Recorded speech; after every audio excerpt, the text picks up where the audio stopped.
Llaneres? Ano ba? Pwedeng malaman kung sino kayo? Ako po yung tiyahin nila. Nandito po ba si Tong Tom at si Josie? Senyora, saan po namin ilalagay itong mga to? Tong Tom! Josie! Tagal-tagal po kayo minano. Tagal pala kayo.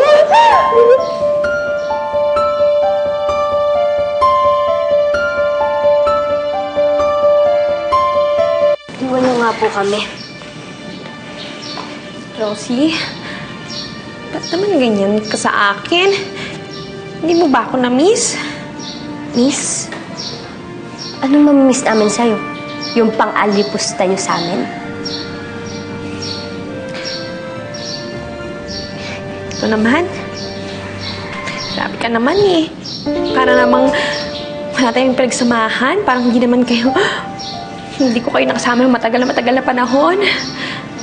Alam ko marami akong pagkukulang sa inyo, pero kahit para naman, inalagaan ko rin kayo, hindi ba?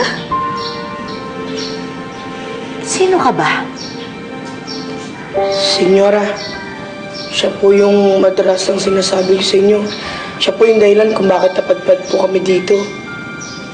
At siya din po yung dahilan kung bakit kami nagpagala-gala sa kalye na parang aso. Totoo bang mga sinasabi nila?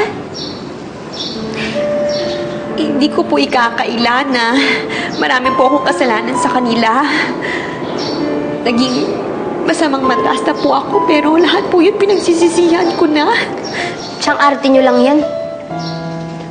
Huwag niyo na kaming pasakayin. Tama na po na minsan niyo kaming niloko at pinahamak. Josie, hindi ko naman kayo niloloko. Totoo naman lahat ng sinasabi ko. Nagbago na ako. Natauhan na ako na marami akong pagkukulang sa inyo. Kaya parang awa niyo na, Tumtom. Josie, tawarin niyo na ako. Bigyan niyo ako kahit isa pang pagkakataon.